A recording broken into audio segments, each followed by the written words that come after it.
Good morning. I hope you can all see my screen. I'm going to be talking today about media for good, and in particular, about how brands can do well and promote social change. I am going to introduce myself first, but I would like to start with the organization of this conference and for allowing me to talk about this subject I am very passionate about. My name is Pablo Galiana, and in my past, I've worked, on an agency side at Weber Sandvik, where I was handling McDonald's, at Johnson and Johnson for 10 years as a marketeer, managing well-known brands like Johnson's Baby, and at Google as a responsible for consumer goods in Spain. Now I work for Teats. I'm the global industry director for consumer goods, and I handle global relationships with top advertisers in different subverticals of consumer goods. And throughout that experience, I've had the opportunity to come across the challenges of using media in the best possible way. And that's what I'm going to try to cover today. Just to put a little bit of context, I would like to first start by explaining what Teats is about. Teats is a platform or network that helps foster a sustainable advertising and media ecosystem by funding quality journalism and respectively connecting brand to consumers. Now, I would like to point out to like different elements. Sustainable advertising for us is, an ecosystem that is healthy and well perceived by the user, so that we can continue using, branding as a way to reach them, and funding quality journalists because all we do is work to help the best world publishers to monetize their content. That means to have revenue streams derived from the content they produce. So we take care of all the elements that in digital are so complex and make it simple for them so that they can focus on making really good content that drives a lot of value for consumers. Now, that said, I'm going to put on my marketing hat from my past when I was working at Johnson and Johnson. I give you a view of what is the marketing role and what are Sorry? Yeah. Can you please turn on and turn off your slides because they split into different positions. So turn on and turn off your slides. Thank you. Okay. So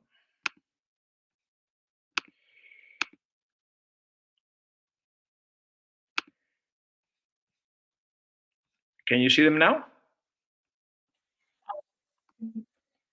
And now is it properly seen? Hello?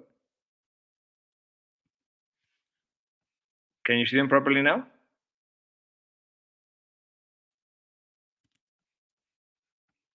Okay, well, I'm going to do one thing just in case.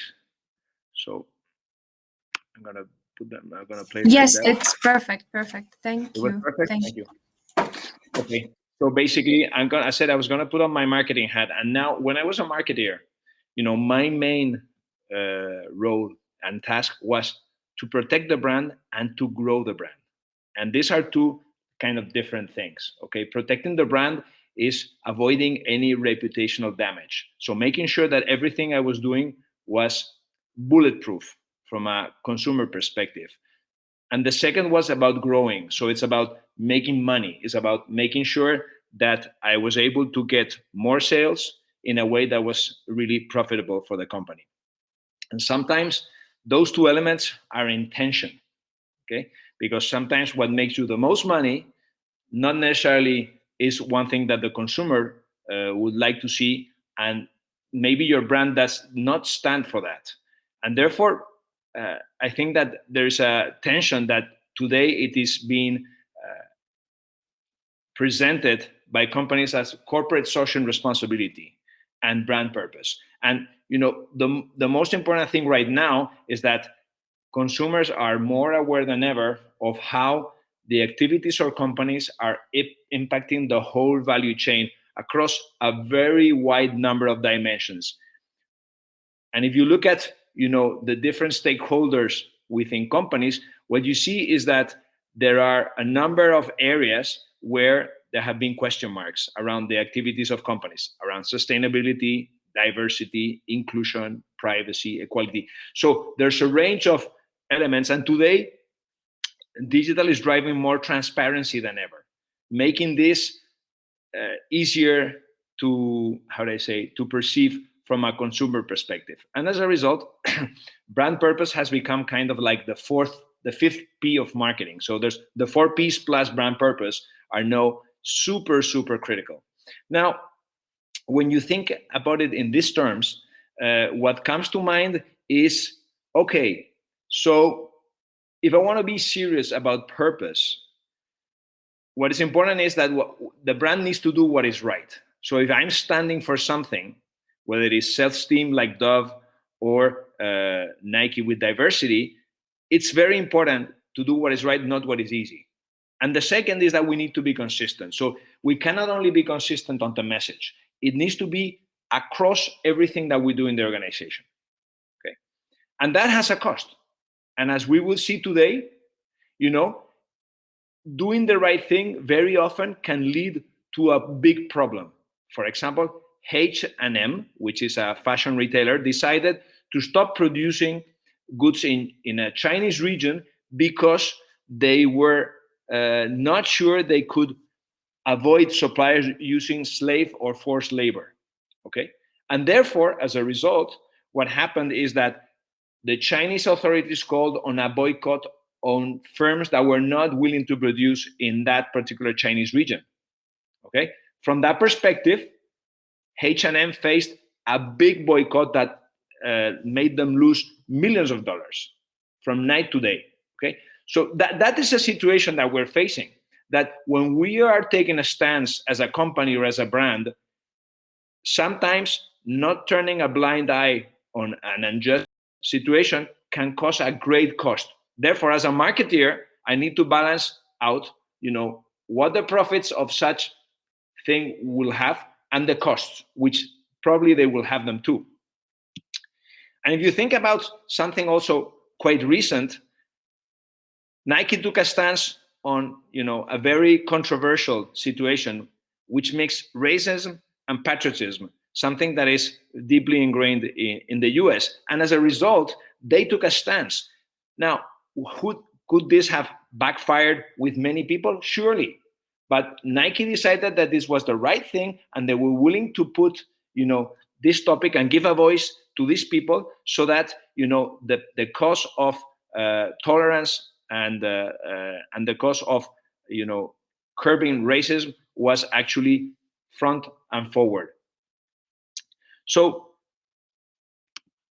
right now, not only in the messaging and in those actions, but also in the way the message is crafted, is coming to the fore. So for example, P&G is not only thinking about the message, but also how the message behind the camera is being created.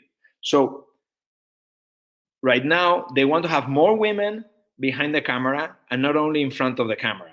And as a result, this is very, very important. And it's a welcome change. And this, as I was saying, this is trickling across the organization in every single department, division, and activity a company is doing. So this corporate social responsibility hat that companies are wearing is actually a part and parcel of any decision-making process, so that you can ensure that your actions are consistent with your mission and your purpose as a company. And they're not doing this only because it's the right thing to do. Is that time and time again, research is showing that brands with explicit brand purpose grow more than brands without purpose. And you could question if that is the causality, or is because the brands that are successful can allow or can afford to be, to have a purpose. But I would say that in today's society, consumers are expecting brands to have a purpose beyond just making money. And as a result, what we're seeing is they're putting their money or their purchases where they feel those companies are doing not only good business and good products, but also, good for society. From that perspective, I think that we're all in agreement that there has been a great increase in purpose-driven marketing in the past 10 years. And I think that this is something that we'll see more going forward. However, we have reached a new frontier, okay? Which is this frontier, digital and media spend. In 2020, there were more than nearly 600 billion spent in advertising globally, okay, in media. And as you're going to see right now, the same brand purpose and corporate social responsibility criteria that we apply across all activities of the business are not being applied in practically the same way in media spend. And this calls for, at least a little bit of meditation on from the industry, because I believe there are really, really important things at stake. When I joined Teads, I did not only do it because I needed a job. I truly believed that the mission that the company had of making sure that we got, really good quality journalists funded was something that was close to my heart. And I know what I'm talking about because, as I said, I used to work for Google. Now, how does media spending get allocated traditionally? Well, the key question that I ask myself as a marketer normally, or as a media agency, is how do I maximize the ROI of my investment?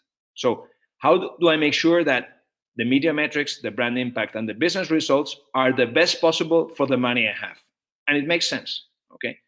A business owner wants to make their brands grow, have more revenues, and more profitability. And within those media metrics, there are like two key things: is on-target reach, so people that I want to reach, and the frequency that is relevant to make my ad effective. The second element that I'm using to measure and to measure if my ROI is being met is brand impact. Am I generating the right level of awareness for my brand? Am I generating the right purchase intent? And finally, in terms of business results, clearly, have my sales increased as a result of my advertising? And did I do it in a way that it has good return on investment? Now, this traditional framework has experienced some changes as a result of digital. The first thing is, we used to come from a world in which context was really important, in which we would try to find adjacencies for our brands, in magazines or in the newspapers that were relevant, okay? But for digital properties that were built in a new way, a lot of it was down to audience, because they didn't have very often the quality. And therefore, what they've been selling to us is that audience is the real thing, and then quality should be priority number 2.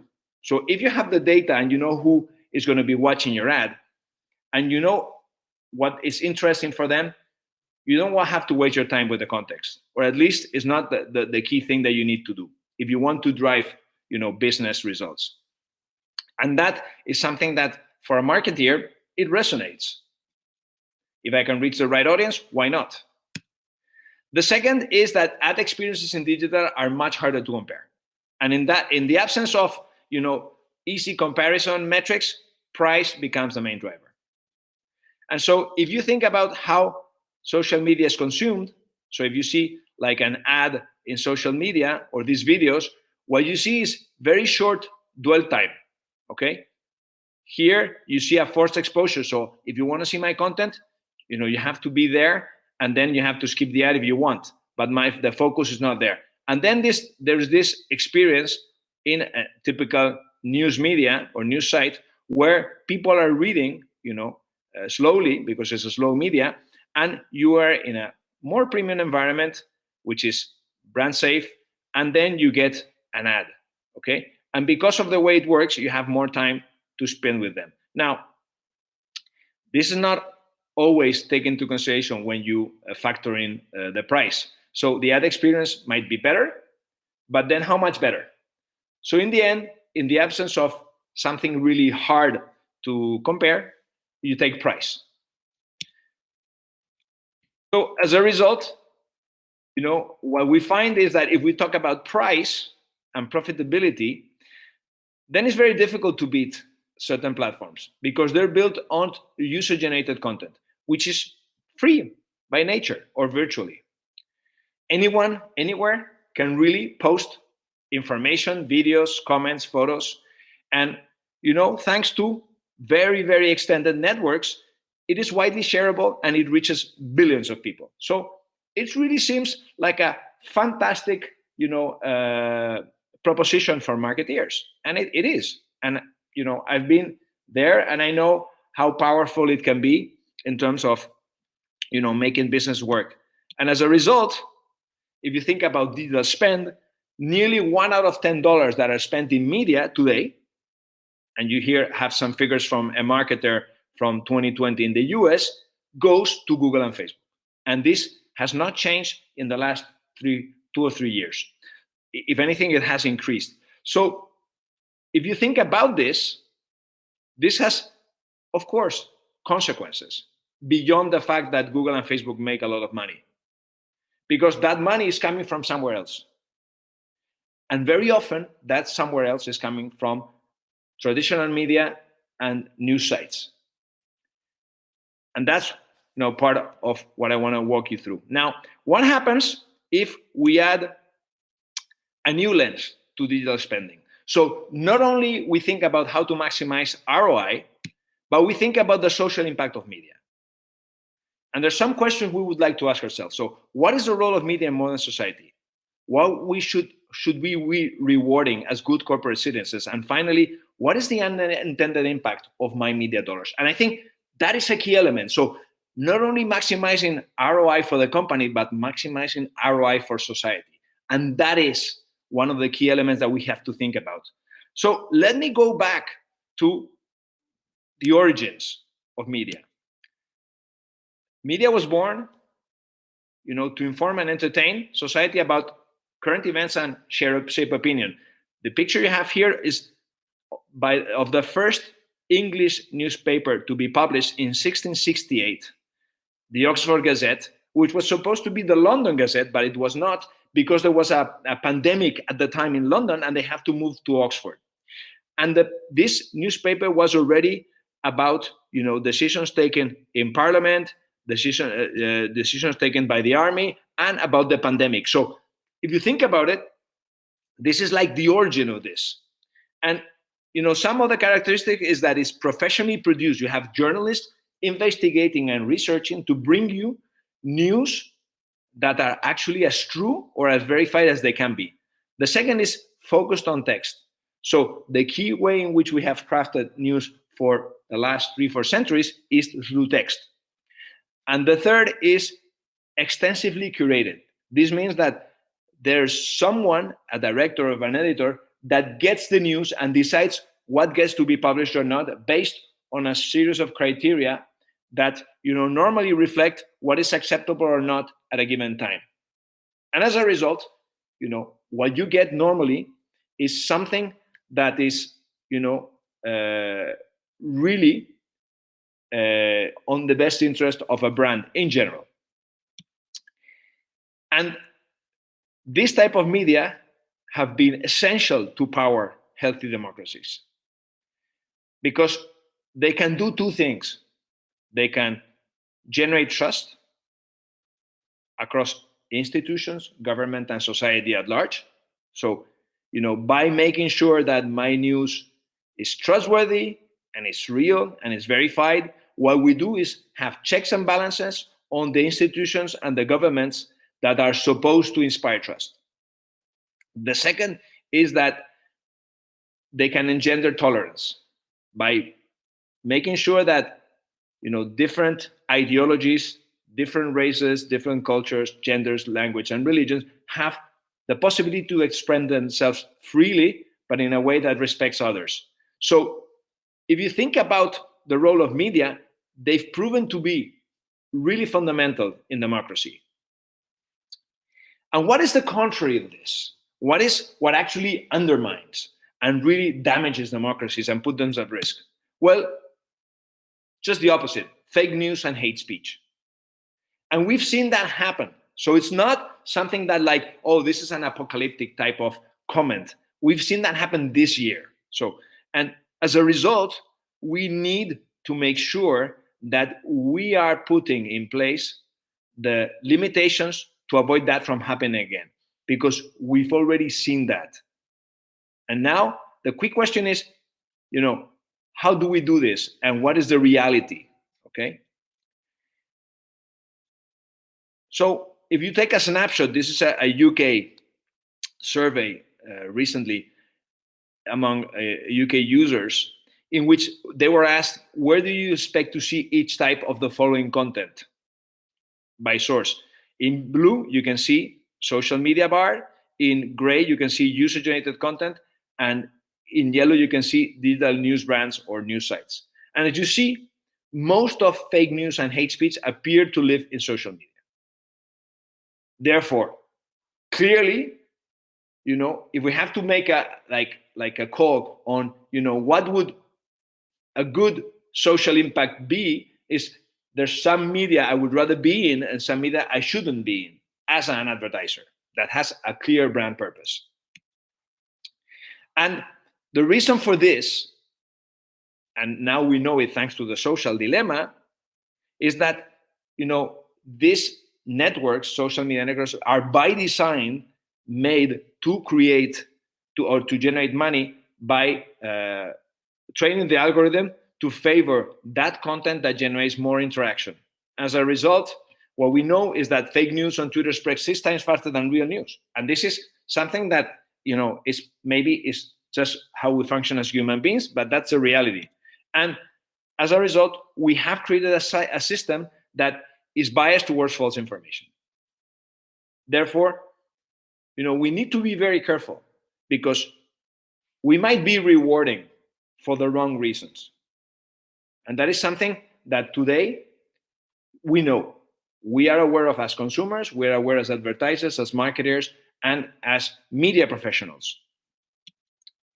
So if you look at this, applying a social impact filter might mean that spending in user-generated content is not actually helping society at large, but rather is creating potential problems based on fake news and hate speech.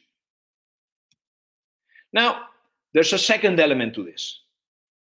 The first thing is platforms have been aware of the reputational contents, of the risk of their content for many years. Even when I was at Google, we knew this. In 2012, we were not allowed to advertise on user-generated content in YouTube.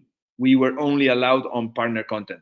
And partner content was content in which we had agreed, a relationship with that content for them to produce,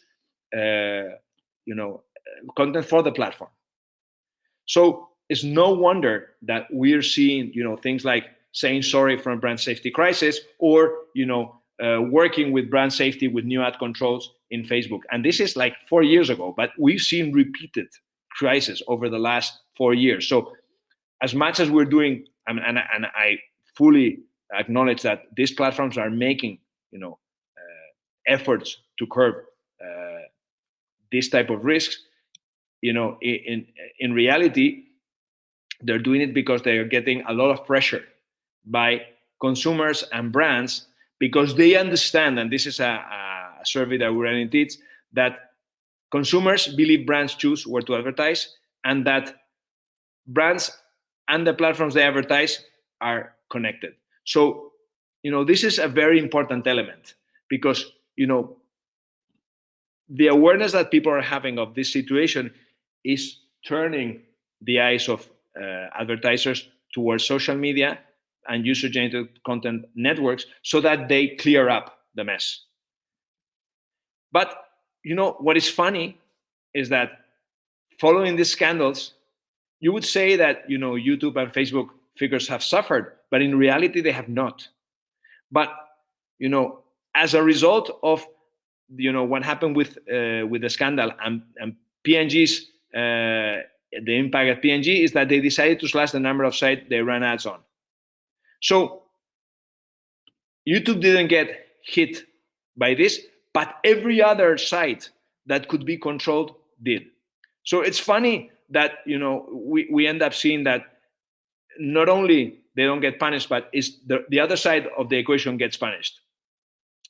And as I was saying before, a lot of efforts have been put by the media industry and by advertisers to really, really make sure that this does not happen. And brand safety companies are providing very, very good services to advertisers today.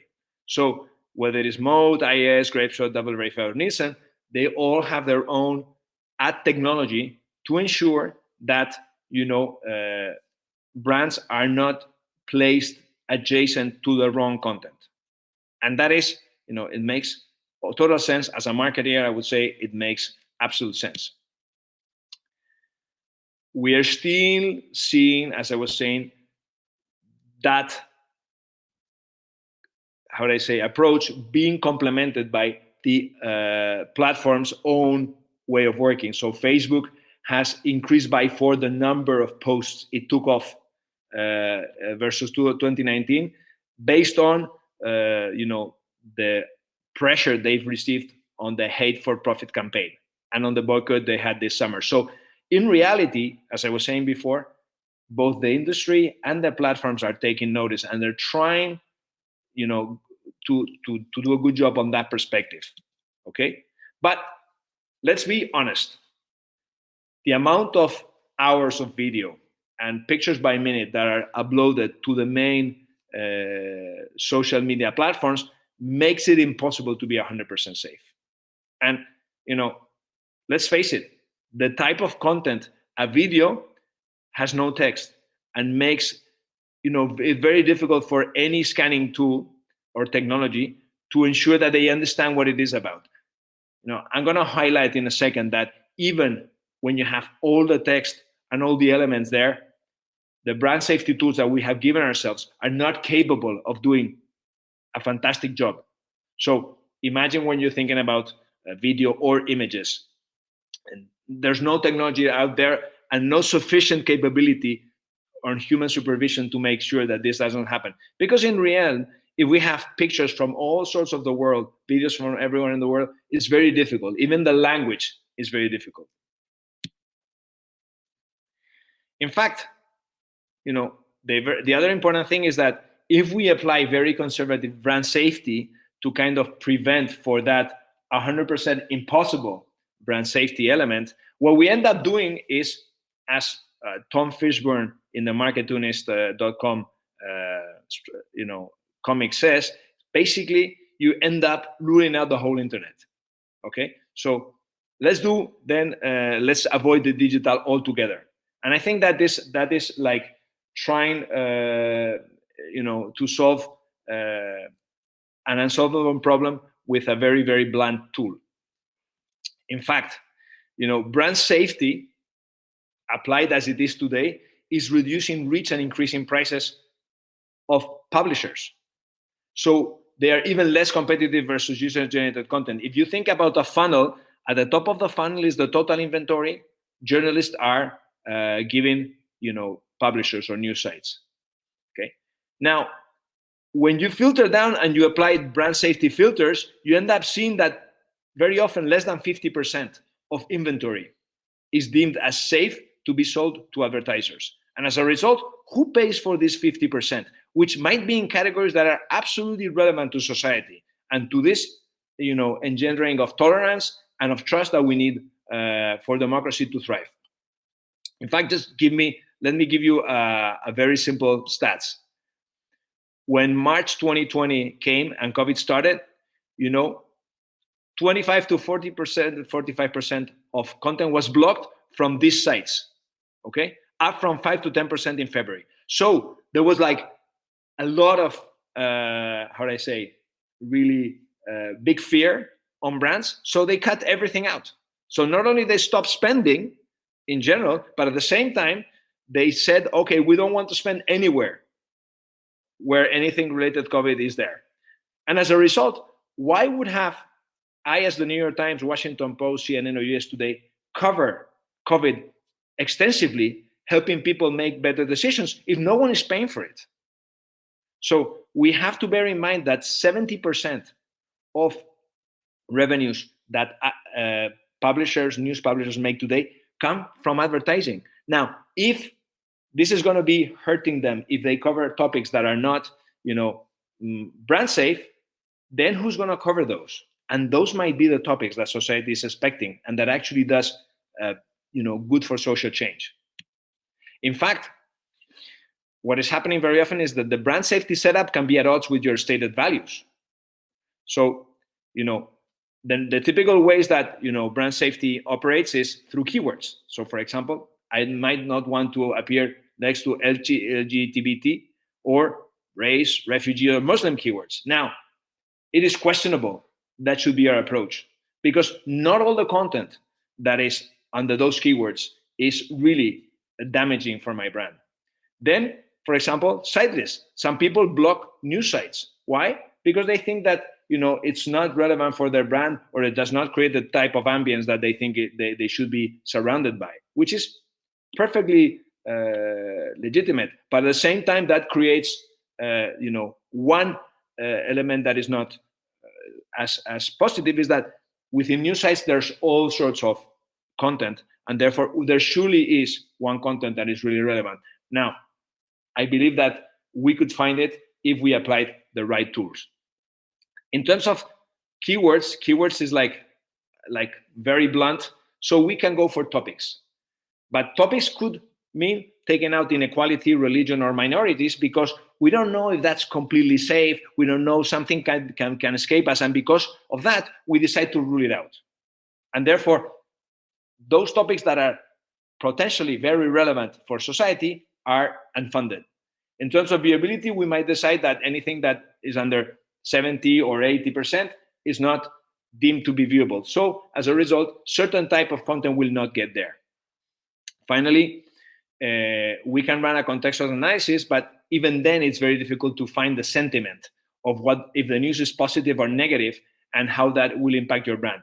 And finally, there's information about the user ad experience. So what type of exposure are we seeking? So all these elements can be at odds with your stated values because they're not rewarding the right type of content.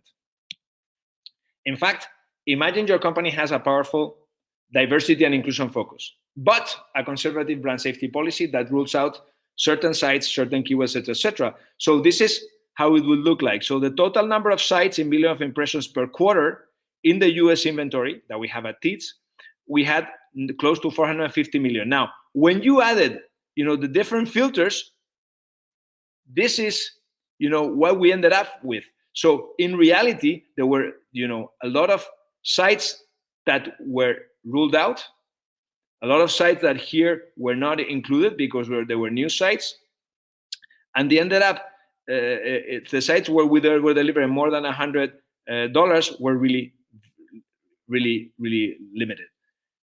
So we have to make sure that we are getting to a point that we are using brand safety in the right way. And we'll see later what can be done, okay, from that perspective. But bear in mind, okay, that if we are biased towards extreme caution, we can lead to absurd situations, because automatic, for example, keyword blocking can make that, nobody will have an ad in Rolling Stones with Igloo's Grateful Dead cooler collaboration.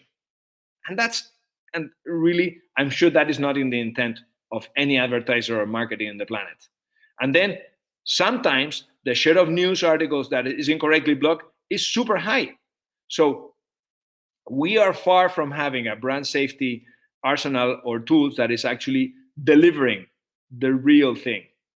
And so normally, and this also makes sense from the brand safety ad tech perspective, is they're biased towards extreme caution. So it is very important that we are having this into consideration.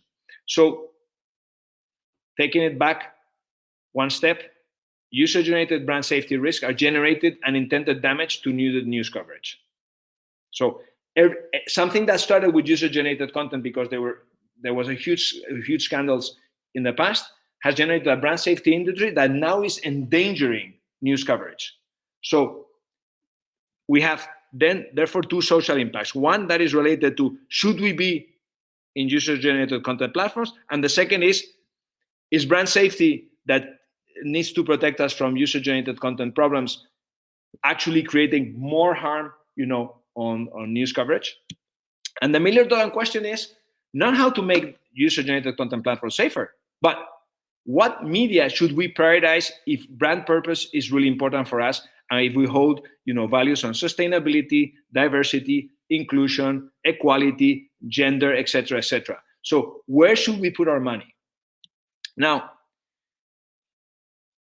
to me, it is clear that if I was a marketer today, my media should be funding, at least in some way, what publishers like the BBC are doing in covering COVID, whether it is on this particular topic or in other topics that the company might be having. I would make it a point that my media dollars at least should be funding, part of them should be funding this, because the opposite could be rewarding this. You see an image that seems to be pretty inoffensive. Okay, there's a YouTuber handing a pack of Oreos to a homeless guy. Now, this YouTuber, which is popular in Spain, was fined because the Oreos were full of toothpaste, and this was a prank played to humiliate this homeless. He made 2,000 euros on the views of this ad of this video, so the advertising that was played before this video, and was fined to 22,000 by a judge in Spain, and also sentenced to 15 months in prison. Because they found that the humiliation of a person that is really vulnerable was unacceptable. Now, we have to think, what are we rewarding? And let me be honest, YouTube has fantastic things and fantastic content, but at the same time, it is a platform that is allowing things to happen that shouldn't be happening today. And as a result, if I'm thinking with corporate best interest, the same reason that I'm not producing in certain regions because I think that there is a risk that there is slave labor and I cannot control it, then I should have the same type of attitude towards areas that I cannot control, and therefore I'm not saying not to invest in YouTube, but maybe not make it the top priority in every single media plan. Then, going a step forward, if we believe in diversity and inclusion, for example, should we prioritize social media that is using, networks that are being used by extremist groups to recruit people, not just to promote their views, etc. It's just basically to recruit people. And it seems like this is an inoffensive type of thing, but it's not. It's not. This is happening today, and it's happening in social networks. And I know, as I said before, they're not intentionally doing that, but because they operate in a very loose and free way, it allows these things to happen. And therefore, I'm advocating for a change. As I said before, we work with the best media out there, not teats. You can find that, these publisher sites can deliver great reach across the board. So if reach is the problem and you think there's no alternative, in reality there is, because you can reach lots of people, with great content across the world just by targeting these news sites. The second is that, because of the way they operate, these publishers get to know what and how users read. Very often, the people that come to a site are regular users. So you can have a lot of data on predict what the audiences are interested in and how they behave. Maybe you don't get every single element like you get in other places, but you get sufficient detail, but at the same time, you get a context where you can actually operate pretty well and deliver results. Of course, one of the recommendations is you work with publishers that are trustworthy. And there are lots of rating organizations that are helping you separate the good, the average, and the bad publishers, so that you know exactly how credible they are and how transparent they are in the way they create news. Therefore, it's easy for you to determine if it makes sense to continue working with them. The second element is make sure you review your brand safety setup and see if it's aligned with your corporate social responsibility values. Review the keywords, audit the topics, check block lists, and make sure that you get new publishers that actually reflect those corporate social responsibility values. And then, once you do this for a market, then scale it up and apply it to all the global markets where your mark is present. Just by increasing, by doing this well, we've seen that you can monetize inventory by up to 100%. So you can increase the amount of inventory that is brand safe and really interesting for your brand, and that leads to more inventory. But at the same time, it's good for your business because you can decrease digital prices by 20%. Okay, so it is not just good for society, it is good for your business. The second element that I would like to point out is that, media agencies have started to act. Okay, taking again an example that is very, very relevant today, which is diversity and inclusion. Mindshare's CEO has started to establish PMP deals with these publishers. PMP deals are basically programmatic deals that allows any of their advertisers to target these specific publishers that are publishing content on diversity and inclusion topics that are often underrepresented, and in such a way that they skip kind of the limitations of brand safety filters, and that they have previously vetted to make sure that they're right in terms of the content. I'm not going to play the video, but so that you know that basically he advocates for funneling media dollars to fund the right type of content. One of the biggest things. Yeah, and finally, there's tons of things that are simple. For example, Heineken, who has a pledge to responsible consumption, and they put their money where their mouth is, has pledged to spend 10% in an initiative they call Enjoy Heineken Responsibly, which encompasses never drink when you drive, and it's also directed at their 0-0 or alcohol-free proposition. As a result, they're investing 10% of their media advertising behind Enjoy Heineken Responsibly campaigns. Now, you could take this and say, I'm going to spend 10% behind trusted publishers, the best publishers out there, this type of media, this other type of media, because that will actually be connected with the brand purpose, and you'll be consistent with your brand messaging in a way that is crystal clear for everyone.